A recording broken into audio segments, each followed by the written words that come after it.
Halo Sigma, video kali ini kita akan belajar materi limit fungsi trigonometri yang merupakan materi awal di kelas 12 MIPA untuk matematika peminatan. Jadi yang pertama kita mau memahami dahulu arti limit fungsi trigonometri di satu titik. Jadi sebenarnya konsep limit fungsi trigonometri ini sama dengan konsep limit fungsi aljabar yang kalian sudah pelajari di kelas 11 ya. Mudah-mudahan masih ingat. Oke, sekarang coba perhatikan notasi dari limit berikut. Ini notasi penulisan limit ya. Jadi fx ini kalau dia fungsi aljabar maka fx-nya aljabar ya. Kalau sekarang kita fungsi trigonometri berarti nanti fx-nya ini trigonometri, yaitu bisa sin, cos, tan dan lain sebagainya. Kalau aljabar nanti fungsinya bisa berbentuk persamaan kuadrat, persamaan linear, persamaan pangkat 3 dan seterusnya ya. Oke, notasi ini dibaca gini ya. Limit fungsi fx untuk x mendekati a itu adalah L ya. Dengan catatan x-nya tidak boleh sama dengan a. Jadi hanya mendekati saja ya. Jadi x mendekati a itu maknanya adalah mendekati dari kiri dan dari kanan pada sumbu x. Jadi titik A ini akan didekati dari sebelah kiri dan sebelah kanan sumbu x. Oke? Oke, saya beri ilustrasi seperti ini ya. Jadi x mendekati A maknanya dari kiri dan dari kanan. Misalnya begini ya. Jadi ini fx. Fx ini grafiknya yang warna merah ya. Nah, sekarang ini titik A. Jadi titik A ini akan didekati dari sebelah kiri ya. Sebelah kiri sini didekati dari sebelah kiri, kemudian didekati dari sebelah kanan. Jadi kalau dia nanti nilai pendekatannya ini adalah menuju L, maka berarti nilainya ini adalah L. Jadi kita harus mendekati dari kiri ya. Jadi ini X mendekati A minus itu maksudnya dari kiri ya. Sedangkan X mendekati A plus itu dari kanan. Nah, kalau nilainya ini sama, berarti limit ini memiliki nilai ya. Tetapi kalau dia nanti nilainya tidak sama, didekati dari kiri dan dari kanan tidak sama, maka limit ini tidak memiliki nilai. Oke? Oke, sekarang coba kita lihat contoh dulu ya. Tentukan nilai dari limit x mendekati 0 dari sin x ya. Jadi ini x mendekati 0, jadi maknanya gini ya. Saya misalnya di garis bilangan ya. Sini 0, ini 1, ini 2, ini min 1, ini min 2. Jadi inilah titik inilah yang kita akan dekati ya. Didekati dari sebelah kanan dan didekati dari sebelah kiri ya. Jadi tidak perlu kita mencoba mencari nilai untuk x-nya 3, 2, 1 ya. Kita ambil yang dekat-dekat sini ya. Yang semakin dekat 0, misalnya ini ya, 0,01. Ini sebelah kanannya 0,01, ini 0,1, 0,2, ini 0,3 dan seterusnya ya. Sama ini. Kita dekati nilai-nilai yang di sini saja kita ambil ya. Jadi minus 0,2, minus 0,1, semakin lama semakin mendekati titik 0. Oke. Nah, sekarang untuk lebih mudah kita buat tabelnya. Jadi kita buat tabel di sini x, ini sin x ya. Inilah nilai-nilai x-nya yang kita akan cari ya. Maksudnya x ini diganti dengan ini ya. Seperti ini contohnya ya. Oh, sebelumnya saya ingatkan dulu ya, ini kita menghitungnya pakai kalkulator ya. Jangan tidak pakai kalkulator ya, tidak bisa ya. Jadi ingat sudutnya dalam satuan radian. Jadi kalau kalkulator kalian modenya diubah dulu dalam bentuk radian ya, ada tulisan rad gitu ya. Jangan dek ya, jangan dek ya. Ada dek situ dan radian ya. Kalau dek mungkin degree ya, derajat. Oke. Jadi kita hitung sini ya. X-nya min 0,2 maka sin min 0,2 itu ini nilainya ya. Nah, nanti kalian praktekkan sendiri di kalkulator ya. Coba dilihat kalkulatornya. Apakah ini? Kalau tidak berarti ada salah ya, nanti bisa ditanya. Nah, sekarang di sini kamu masukkan semua nilainya setelah dapat ini. Coba perhatikan ini nilainya semakin mendekati, semakin kecil ya, minus 0,0000 ya. Ini juga semakin banyak nolnya, semakin mendekati nol ya. Nah, sekarang bisa dilihat di sini. Nah, ini saya tulis minus 0,001, maka nilainya semakin mendekati minus, ya, semakin sangat kecil. Begitu pula yang sebelah kanan ya. Nah, jadi kemungkinannya X mendekati 0 itu nanti nilai limitnya itu akan mendekati juga 0 ya. Jadi di sini nilai pendekatannya ini adalah nilai 0 juga ya. Nah, maka dari itu nilai limit itu setelah kita hitung pakai apa? Dengan mendekati titik-titik yang mendekati 0, maka nilainya adalah 0. Oke.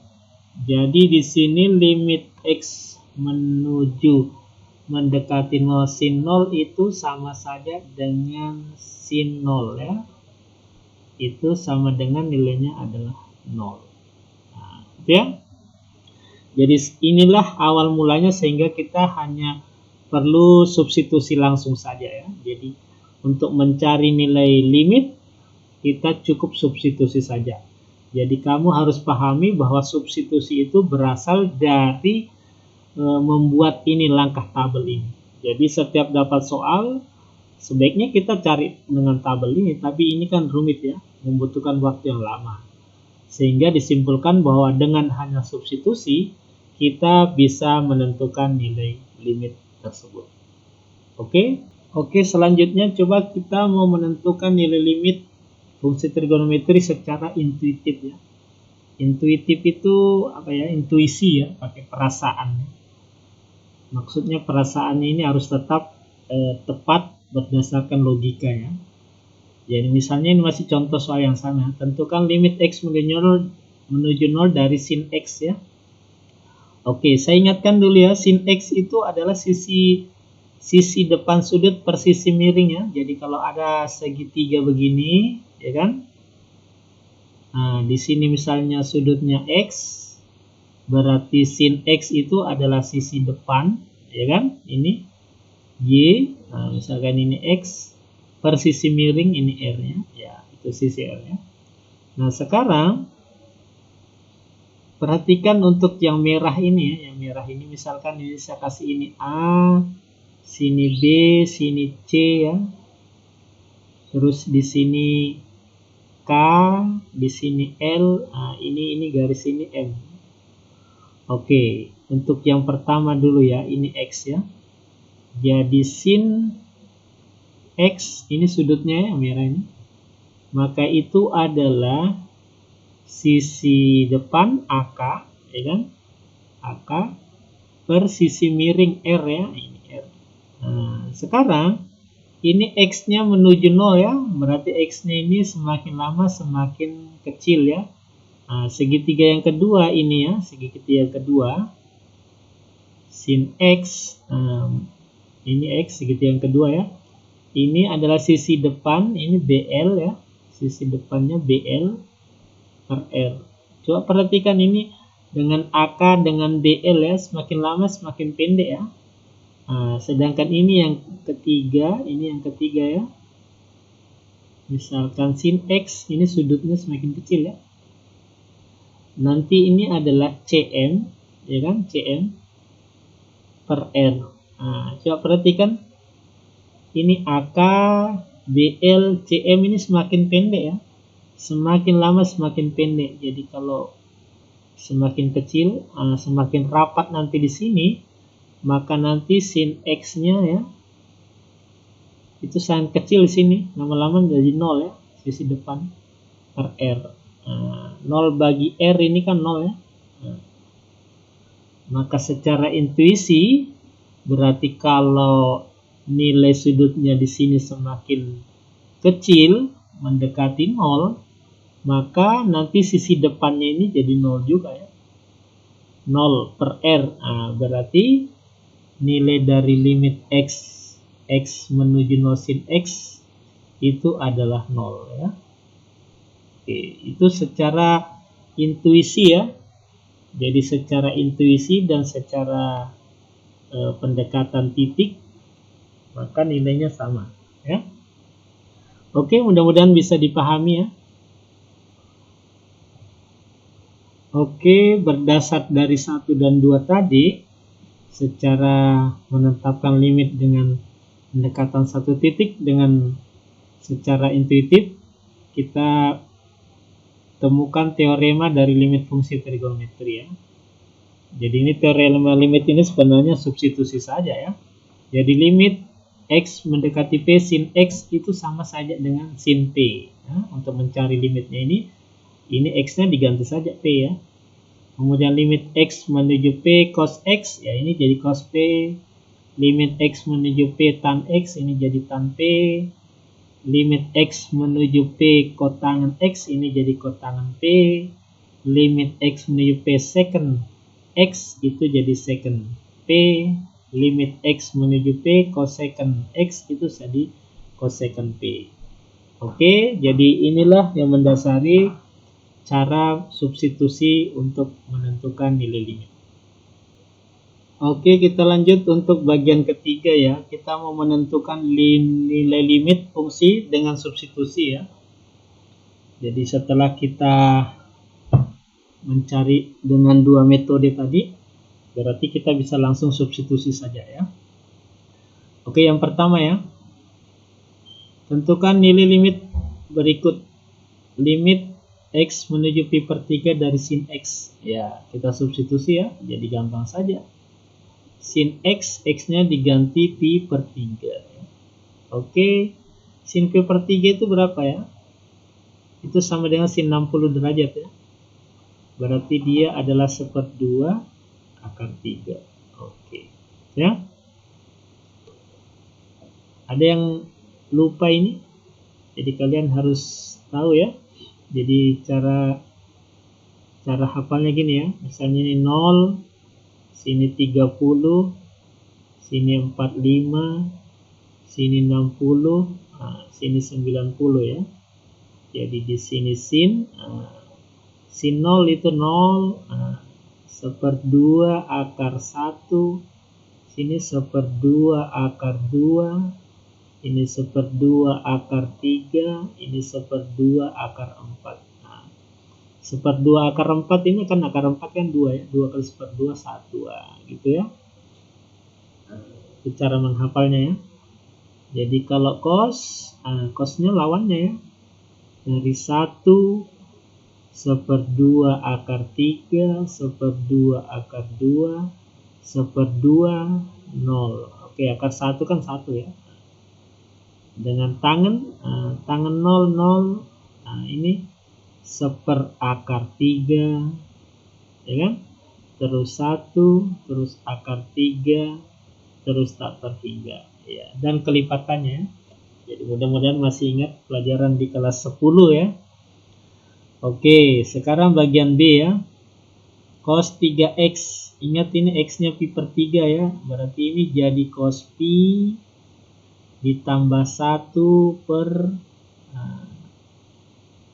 sin pi per 3 dikurang cos pi per 3. Oke. Cos pi ya, cos 180 itu min 1 ya, tambah 1 per sin 60 lagi 1/2 akar 3, cos 60 1/2 ya, kurang 1/2. Oke, ini 1/2 min 1 tambah 1 0 ya, dibagi, ini tidak bisa dihitung ya, pokoknya tulis saja 1/2 dikali akar 3 kurang 1. Oke, itu sederhananya ya. 0 dibagi berapa saja ya hasilnya 0 gitu ya. Oke, jadi itu cara substitusi ya. Oke, kita lanjut bagian C ya. Jadi limit X menuju pi per 4 sin X tambah cos X per sin X ya. Oke, langsung saja kita substitusi ya. Jadi sin pi per 4 ditambah cos pi per 4 dibagi dengan sin pi per 4. Oke. Sin pi per 4 1/2 akar 2 ya. Tambah 1/2 akar 2. Cos pi per 4 juga gitu ya. Sin pi per 4 1/2 akar 2. Oke, 1/2 tambah 1/2. Ini akar 2 nya sama ya, sejenis ya. Berarti 1 akar 2 gitu ya, dibagi dengan 1/2 akar 2. Oke, akar 2 nya tewas ya, sisa 1 dibagi 1/2 itu 2 ya. Oke, jadi jawabannya C nya 2. Oke, berikutnya bagian D ya. Substitusi langsung, sin 0 tambah cos 0 dibagi dengan sin 0 ya. Oke, ini 0 tambah cos 0 1 per 0. Oke, ini 1 per 0 ya. Ya, sekarang ini kalau dalam matematika ini tidak terdefinisi ya, tapi kalau dalam limit, oke, hati-hati menentukannya. Ini tidak ada nilai limit ya. Tidak ada nilai limitnya. Kenapa? Karena limit kiri tidak sama dengan limit kanan ya. Jadi ternyata limit X menuju 0 sebelah kiri untuk fx-nya itu tidak sama dengan limit X menuju 0 untuk plus dari sebelah kanan. Karena dia tidak sama berarti tidak ada. Ya. Atau no limit, tidak ada batas. Ya. Oke, kalian nanti bisa lihat sendiri dengan tabel ya. Jadi misalkan kamu ambil nolnya dari sebelah kiri ya. Jadi misalnya nanti ini 1 dibagi sin minus 0,001 ya. Nah, itu kan nanti kamu 1 dibagi negatif kecil ya. Nah, negatif kecil. Nah, nanti ini jawabannya negatif besar ya. Karena 1 dibagi minus 0,0001, nah, ini jadi minus 1000 ya. Sedangkan kalau dari sebelah kanan ya, 1 dibagi sin 0,001 ya, ini pakai kalkulator ya. Nanti 1 dibagi positif besar ya. Nah, positif besar. Positif kecil. Nah, itu gini, 1 per 0,0001 ya. Jadi di sini jawabannya 1.000.000. Jadi yang sebelah kiri semakin kecil, semakin besar negatif, ini sebelah kanan semakin besar positif, maka dia tidak memiliki nilai limit. Oke, gitu ya. Limit X menuju Pi, cos kuadrat X tambah 1 per cos X tambah 1. Oke, jadi kita substitusi saya langsung ya. Jadi cos Pi dikuadratkan tambah 1 per cos pi tambah 1. Oke, cos pi min 1 kuadrat ya. Tambah 1 per min 1 tambah 1. Oke, ini min 1 kuadrat, 1 tambah 1, 2 per 0. Oke, 2 per 0. Nah, apakah ini jawabannya tidak ada lagi limit? Oke, hati-hati ya. Jadi, hati-hati menentukan ya. Perlu dikaji dulu. Ini sama dengan bagian D ya. Jadi kita uji dulu limit kiri dan limit kanannya. Kalau limit kiri tidak sama dengan limit kanan, berarti dia tidak ada ya. Oke, sekarang coba kita lihat untuk limit X menuju Pi negatif ya, sebelah kiri ya. Jadi kalau dia sebelah kiri, anggaplah misalnya dia cos. Oke, kita uji yang bagian bawah saja ya. Bagian atas sudah jelas positif ya, bagian bawah. Misalnya cos 179 ya, tambah 1 ya. Jadi ini dari kiri ya. Sedangkan untuk dari kanan, oke, cos pi dari kanan itu cos 181 tambah 1 ya. Oke. Nah, sekarang ini di atas sudah 2 ya. Cos ini tentu mendekati 1 ya. mendekati min 1 ya, cos 100 mendekati min 1 misalnya minus 0,99. Nah, itu yang mendekati. Nah, nanti ini menjadi 2 per 0 minus 0, tambah 1 berarti 0,001. Nah, gitu ya. Berarti kalau dia 2 dibagi 0,001 kan berarti dia 2000 ya. Nah, 2000. Bagaimana dengan yang ini ya? Coba kita lihat, ini 2 per ini 181 ya, pasti sama ya. Pasti sama dengan minus 0,99 tambah 1 ya. Nanti per 2 per 0,001 juga ya. Ini kan 9. Berarti mendekati 2000. Sama ya. Semakin kecil ini tentu ini semakin besar. Kalau begitu ini nanti jawabannya tak terhingga positif ya. Semakin lama semakin besar, ada tak terhingga negatif. Ya. Oke, begitu ya. Oke, soal berikutnya bagian F ya. Kita lihat limit X menuju pi per 4 cos 2X per cos X kurang sin X ya. Oke, coba kita substitusi cos 2 dikali pi per 4 ya. Dibagi dengan cos pi per 4 dikurang sin pi per 4. Oke. Ini menjadi cos 2 kali pi per 4 ya. Ini menjadi cos pi per 2. Oke. Ini 1/2 akar 2 ya. Kurang 1/2 akar 2. Oke. Ini cos pi per 2, cos 90 itu 0 ya. Ini 0 per 0. Jadi kalau dapat 0 per 0, ini namanya bentuk tak tentu ya. Bentuk tak tentu. Maksudnya sebenarnya ini ada nilainya. Bagaimana cara mencari nilainya? Inilah yang akan kita pelajari untuk video berikutnya ya. Jadi kita akan mencari dengan cara menyederhanakan seperti di aljabar ya. Kalau aljabar kan memfaktorkan, tapi kalau dalam trigonometri menyederhanakan atau mengganti dengan rumus-rumus identitas. Oke, demikian tadi materi untuk limit fungsi trigonometri bagian pertama ya. Ini ada tugas mandiri, silahkan kalian lihat, bisa kalian kerjakan supaya Anda lebih bisa paham lagi ya. Ini ada 5 nomor, ini langsung substitusi saja. Jadi ini mudah, ini untuk menghafal, membantu tetap mengingat nilai-nilai sin ya. Jadi langsung saja substitusi. Sedangkan untuk bagian kedua ini adalah soal jabar bagian D dan E tadi ya.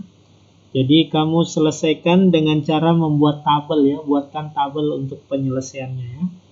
Jadi X mendekati 0 dari kiri dari kanan dibuatkan tabel, ini juga dibuatkan tabel supaya nanti kalian lihat sendiri bahwa ini nomor 6 ini jawabannya adalah tidak ada nilai limit karena berbeda, sedangkan nomor 7 ini jawabannya adalah tak hingga positif ya. Jadi tunjukkan dengan tabel dari jawaban nomor 6 dan 7. Oke, demikian untuk materi video kali ini untuk limit fungsi trigonometri bagian pendahuluan pertama ya. Mudah-mudahan bisa dipahami. Kalau tidak bisa paham atau belum paham, ada yang mau ditanyakan, silakan tanyakan saja, baik melalui WA, melalui grup, atau melalui komen di bawah. Terima kasih. Assalamualaikum warahmatullahi wabarakatuh, dan tetap semangat untuk belajar dan selalu menjaga kesehatan, jaga jarak, selalu pakai masker, hindari kerumunan. Terima kasih. Wassalamualaikum warahmatullahi wabarakatuh.